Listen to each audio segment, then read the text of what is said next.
Selamünaleyküm. Aleykümselam. Hoş geldiniz. Hoş bulduk. Sen hoş geldin. Önemli değil, fark etmez. Hoş bulduk o zaman. Are you listening?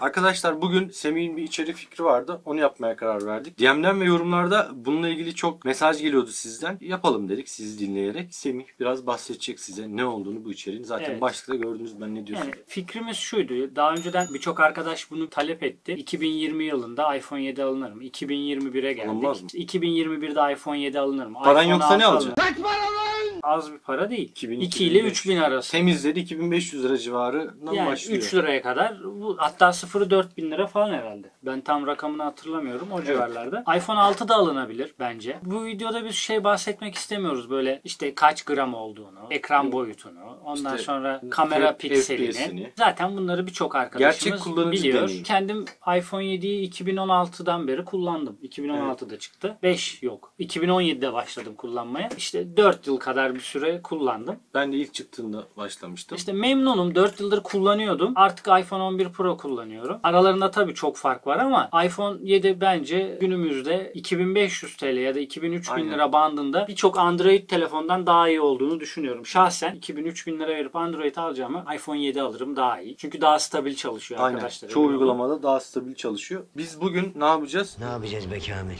Bunları bir vatandaş satın aldığı zaman, genç arkadaşımız çok fazla var bizi izleyen. Ne yapacak? Oyun oynayacak, fotoğraf çekecek, Instagram'a girecek falan filan. Biz de bunları deneyimleyeceğiz sizin karşınızda. Hani çok fazla detay, teknik özelliklerine bahsetmeyeceğiz. Çünkü ona bahsettiğimiz zaman size bunun özellik listesini okumuş oluyoruz. Biz sadece kullanıcı deneyiminden bahsedeceğiz. Kendi deneyimimizden size aktarmaya çalışacağız bir şeyler. Şimdi benim elimde bir iPhone 7 var, bir adet. Bu 32 GB en düşük versiyonu buydu zaten. Bende de 6 var, 16'lık. O da 16'lık 6. 6 sanırım 2014'te çıktı. 7 2016'da çıktı diye civarlardaydı. hatırlıyorum. Çünkü 2015'te de 6S çıkmıştı. Arada bir 6S modeli var. 2014'te çıkmış. 7 yıl olmuş. Evet. 7 yıldır ama hala canavar gibi kullanılan bir telefon. Şimdi ben öncesinde bu telefona bir hesap aldım ve PUBG Mobile'ı indirdim. Açalım bakalım nasıl oynayacak. Direkt açıyorum. Şimdi oyunu daha önceden açmadım. Hangi grafik ayarlarında açacak görelim. Kendi stok. otomatik. Aynen. O zaman kamera açısını değiştirelim. Ekran parlaklığını sona getirdim. Ben dün bu içeriği düşündüğümde telefonların ikisine de hesap alıp, ikisi de aslında kullanılmıyordu bu telefonların. Hesap aldım. Hesap aldım derken kendi iCloud'umu açtım. İsim falan istemedi çünkü dün ben hesap aldığımda, yani buralarda vakit kaybetmememiz için öyle rastgele bir isim aldım.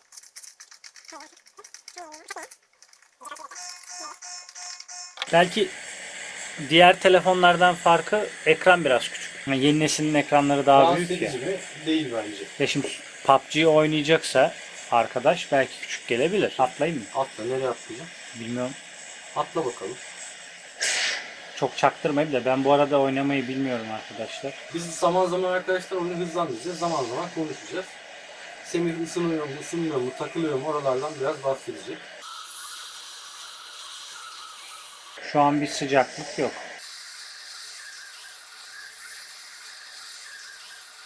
Bu telefonları da şöyle yapalım diyoruz. 2 tane telefon inceliyoruz. Test ediyoruz daha doğrusu. Biliyorsunuz bizim yaptığımız yarışmalar var. Bunları da yarışmada arkadaşlarımıza hediye edelim diye düşünüyoruz açıkçası. O zaman 5S'le falan mı oynasaydık? Niye? Hediye edelim dedin ya. Bunun bir dünya telefon hediye ediyoruz. Lan bunu mu kıskanacağız zaten? Şaka dedim ya. Mutlu. Her an gelen olabilir.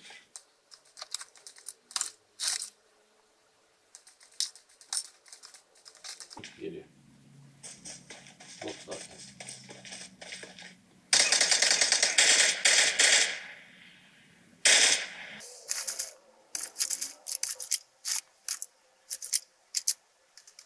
Şu an gayet iyi. Bir sıcaklık yok. Ayarlarını gösterdim mi? Dur. Grafik ayarları. Şuradan. Grafik. Bu şekilde. Ben hiç ellemedim. Stok böyle açtı arkadaşlar. Yani kendi fabrika ayarlarında oynuyoruz. Bir sıkıntı yok. Isınma problemi olabilir ilerleyen zamanlarda. Belki. Şu an normal. Çünkü ben iPhone 7'de çok PUBG oynadım. 2 saat 3 saatten sonra arkası ısınıyor. Kılıfla kullanırsanız problem olmuyor. Ya da 2-3 saatte bir 15 dakika ara verin. Bir problem kalmıyor.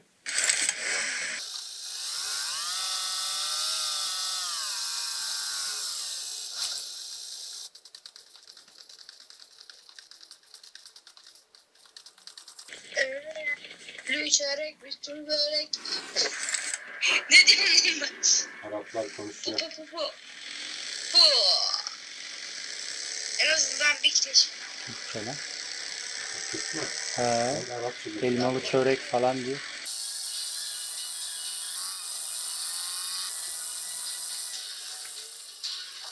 Nasıl, var mı bir sıcaklık? Yok, normal. Hala normal diyorsun.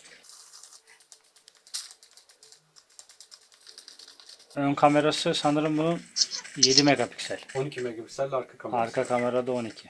Yalnız bence iPhone'larda kameranın pikseli çok önemli değil. Çünkü birçok Android, yani marka saymıyorum, Android telefonuna göre kamerası çok güzel. Android'lerde özellikle yeni çıkan modellerin çoğu rutuşlu kamera. Yani yüzünün gerçek benliğini... Android, iPhone kullanıyordum, ilk geçmişim. O kadar güzel kamerası var ki diyor. Çünkü yüzdeki hataları almıyor. Evet. Ama sonra pişmanlık. Net çekiyor. Ama o netlik kendi rötuş yaptığı için net gibi geliyor size. Net çeken aslında Apple'ın kamerası genelde. Biz burada diğer markaları yermek için söylemiyoruz bunu. Zaten diğer markaların böyle bir iddiası yok diye biliyorum ben. iPhone 7 telefonun varsa çok rahat bir video çekebilirsin. Hani öteki markalar da iyi. Biz hani burada marka şey yapmıyor. Sıcaklık da çok fena değil. Yani normal bu kadar ısınma. Yani Bence. 6'ya geçelim istersen. Tamam. Bu şekildeydi. İkisinin de kamerasını açtım. Obje koyayım. Şunu koyayım. Aslında çok büyük bir fark yok. Hemen hemen aynı Işık- sayılır. Diyafram açıklığı daha yüksek olduğu için iPhone 7'nin sanırım ondan dolayı biraz daha fazla ışık alıyor. Evet. Bir de şey de farklı. Kamera biri... Şu beyaz görünüyor. Evet. Işıktan mı? Bu telefonları yer değiştir. Biraz da ışıktan. Biraz Şimdi da o ışıktan. parladı. Aynen. Işığın da etkisi var burada. Şöyle. Ama yine gayet güzeller yani. Şimdi bununla bir deneyelim mi? Bir de iPhone 6'yı deneyelim. iPhone 6 bu arada 16 GB'lık. 32 değil. Önemli olan açayım. bunu 16'da açtırabilmek. iPhone 6 zaten yaklaşık 11-12 GB kendisi stok Evet. işletim sistemi Aslında mesela kaplıyor. orada şöyle bir şey söylemek istiyorum. Diyelim 32'lik ya da 16'lık iPhone'unuz var. Hafıza yeterli değil diye düşünüyorsanız normalde 5 GB saklama alanı ücretsiz. Aynen. Ama 5 GB'dan sonra 50 GB almak isterseniz 0.90 cent diye hatırlıyorum. Yani 6-7 liraya tekamül ediyor. Google Drive gibi uygulamalı da kullanılıyor. Ama orada güzel yanı şu. Diyelim fotoğraf çektiniz. Telefonda saklamıyor. iCloud'da saklarsa telefonda da fotoğraflar var ama ön bellek olarak Tabii. var. Ana fotoğraf iCloud'da saklanıyor. Benim iCloud'da. mesela benim telefonum şu an kullandığım 64'lük iPhone 11 Pro ama içinde yaklaşık 200 MB'lık fotoğraf var. Ama sen iCloud satın aldın. Tabii 10 bin tane fotoğraf var. Belki daha fazla ama 200 GB iCloud var. Orada duruyorlar. Ben de tam tersini yapıyorum. iCloud'a para vermiyorum, hafızada tutuyorum. Sürekli hafıza boşaltıyorum o yüzden. Ben 64 boşaltmıyorum. 200 GB'a kadar saklayabiliyorum. Bu da O yüzden 64'lük almanızın bir zararı yok burada. O size kalmış. Hem aslında iCloud'da tutmanın iyi yanı da şu. Telefon diyelim yere düştü, kırıldı, kayboldu, bir şey oldu. iCloud'da olduğu için hiçbir veriniz kaybolmuyor. Dün bunda da açmıştım. Yeni açtığımız için öyle bir sürü kampanyadan bahsediyor. Royal Pass satın aldığını söylüyor. Bu da çok fena değil. Yani çok aşırı bir yavaş İlk açılmadı. başlayınca bir bakalım stop ekran görüntü ayarlarını Tamam. başlatıyor. Bu içerik böyle. Severseniz devamını yaparız. Farklı telefonlarla önerirsiniz. Biz de o telefonları elimizde varsa yaparız. Yoksa bulmaya çalışırız. Ya biz incelemeci değiliz. İnceleme konusunda çok iyi değiliz ama İnceleme yapmayı da pek You can sevmiyoruz. move freely on Sıkıcı Spawn geliyor bize. Island while you wait to board ya the bir de plane. şöyle bir durum var. İşte bu nasıl silah almış lan? Bilmem. Silah yoktu normalde. Eskiden ben bayağıdan beri oynamıyorum. Gayet bu da iyi. Yani şöyle bir durum var. Ben şöyle mukayese ediyorum abi. Arkadaşlar yanlış anlıyor. Mesela Android ile karşılaştırıp sanki Android'i kötülediğimizi düşünüp Aynen. 2014 yılında çıkmış bir Android telefonla bunu oynamayı deneyelim. Yapamaz. İmkansız. Mesela Mesela 2000 bir sonraki videoda bu video beğenirse, istek gelirse yorumlara. Mesela burada bir tane telefonumuz var bizim. Hattımızın S6. Bunu da bir deneriz. Aynen. Aynı sınıf telefon ikisi de. Bu da o yıllarda çıktı değil Hatta mi? S6'nın teknik özellikleri iPhone 6'dan daha üstün. Keşke ona da yüklesek. Şöyle yapalım bir de uygun fiyatlı PUBG Mobile oynayabilen telefonların listesini ben yapayım. Aşağı linki de bırakayım. Olur. Onu da talep ederse arkadaşlar onu da yaparız. Yaparız ve isterseniz oradan kendiniz marka modellere bakarsanız ben onları araştırıp en ucuzdan en pahalıya doğru bir sıralamayla koyarım arkadaşlar. Linki de açıklamada bulabilirsiniz. Bu da iyi. Yani bence cep telefonuyla oyun oynamadığım için çok da net bilmiyorum ama gayet iyi benim fikrim. Nasıl? Donma var mı? Yo. Yo, Şu an gayet onları tabii. takip ettiği için Ayarlara baktın mı? bakalım. Grafik. Akıcı da orta. Zaten yüksek, kutusu hiç açılmamış. Aşağısı klasik, biraz aşağı iner misin? Parlak normalde. Yani otomatik kendi bu ayarları açmış. İptal et şunu, sen kendi başına takıl. Bunların ince yok aşağıya. Öyle ben inerler diye düşündüm. Nereye gidiyorlar acaba? Çok Onlar merak ettim. takılsın kafasına göre. Ben şuraya inerim. Buralarda belki silah buluruz. Şu kuleye inelim. Evet, şu kuleye. Kilise. Kilisede silah olur mu? Olur olur. Hem de kocaman bir silah aldım. Çocuklar şimdi aşağı yoruma yazar aldın silahın adını. Ben bilmiyorum. Buranın yerini de bilmiyorum. Arkanda herhalde. Bak, Sağında. Solda.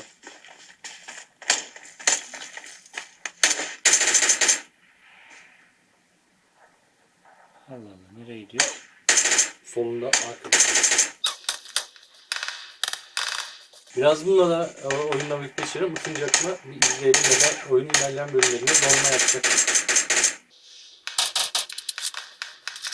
Yo, gayet ısınma bence iyi. Bu telefonda bu arada fiyatına gelecek 1000 lira civarı.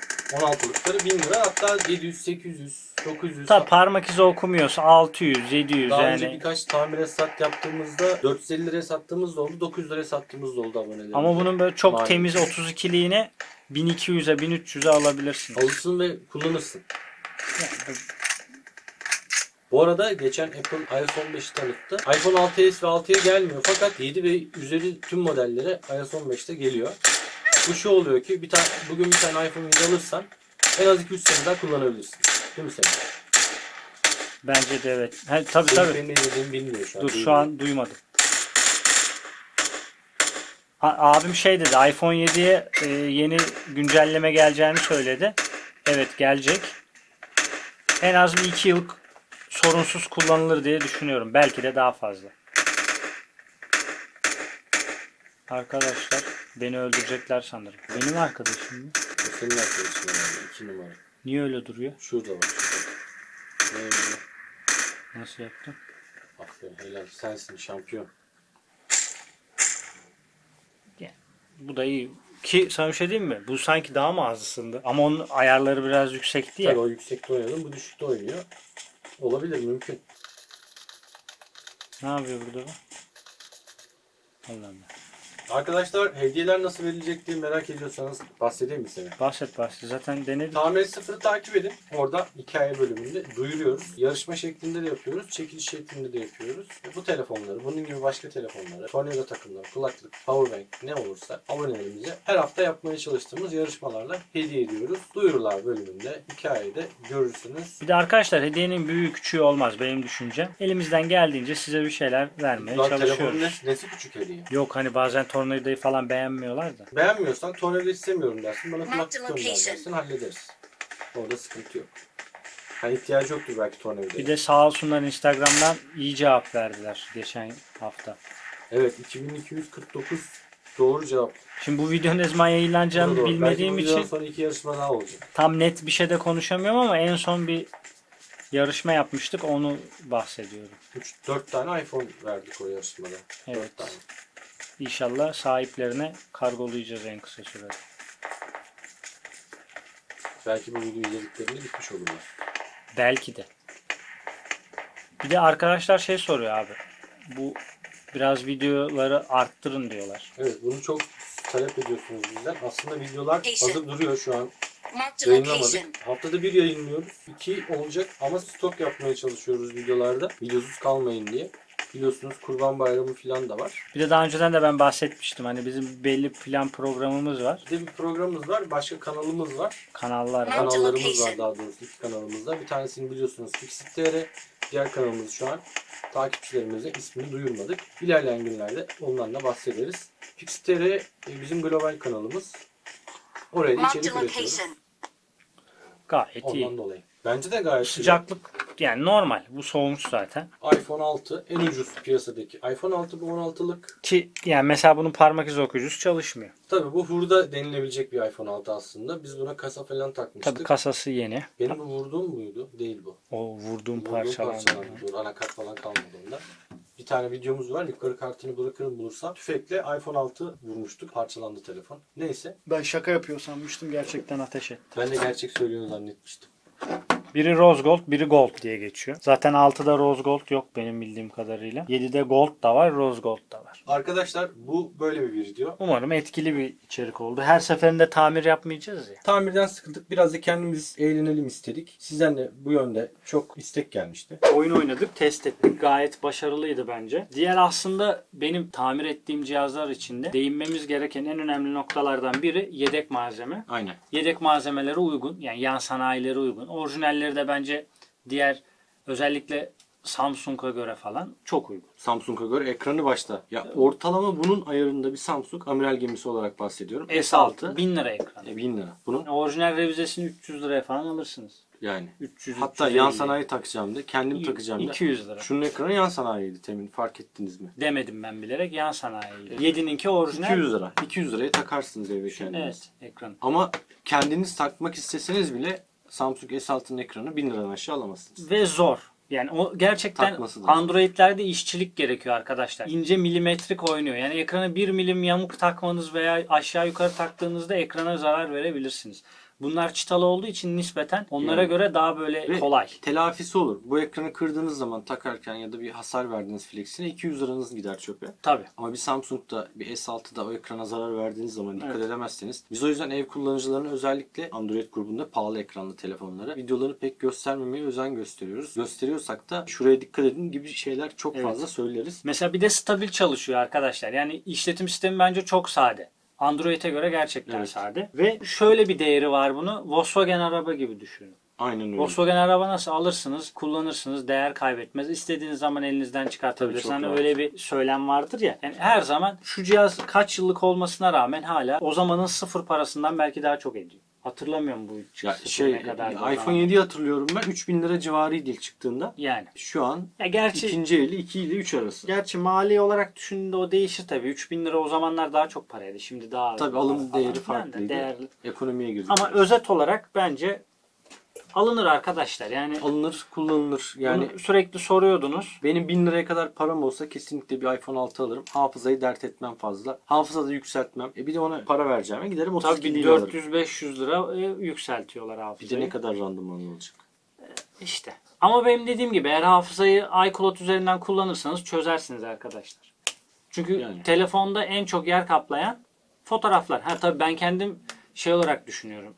PUBG falan benim telefonumda yok. Ama böyle PUBG yükleyeyim, Call of Duty yükleyeyim. Bakayım ben de. A oyunu, B oyunu, C oyunu derseniz tabii ki de 16 GB yetmez. Onları mecbur hafıza yükleyeceğiniz Bende için de olmaz. Among Us var. Başka bir şey yok.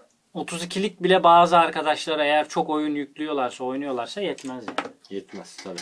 Bu şekilde arkadaşlar. Yani artık o sizin telefondan ne beklediğinize, hafıza özelliklerini, mesela bazı kişiler ya ben doğru düzgün fotoğraf çekmiyorum. Benim öyle tanıdığım insanlar da var. Kendi profesyonel fotoğraf makinesi var. O yüzden bana diyor 16 değil 8 bile olsa Tamam da yeter ben de diyor. doğru düzgün fotoğraf çekmiyorum. 3786 tane WhatsApp'tan bir şey mi gelir? Ben kapatana kadar gelmiş bunlar. Sonra tüm fotoğraf alımlarını kapattım ben. Maili bilmem nesi fotoğraf çekmediğim halde böyle. Geliyor işte. Yani öyle artık cuma günleri işte cuma mesajları, bayram mesajları, fotoğrafları doluyor telefonlarda.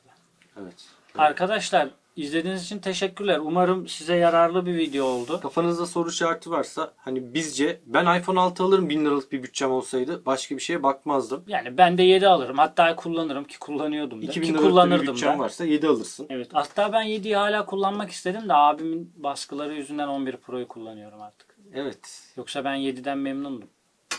Ne zamana kadar kullanırdım bilmiyorum ama kullanırdım. Kullanır hala. Hala duruyor zaten telefon Yani bizde. kullanırdım yani. Belki bir 5 yıl daha kullanırdım. Abartmayayım da. Niye kullanmayayım ki yani? Biz kendi telefonlarımızı satmıyoruz. Yani duruyor. Koleksiyon yaparız diye birer numune Evet. elimize kullandıklarımızdan bırakıyoruz. Teşekkürler arkadaşlar O izlediğiniz zaman bir için. dahaki videoda da iPhone 3GS'ten bahsedelim. Olur. 3GS'imiz Bir duruyor ara hala. bahsedelim. Çekmecede çıkartırız.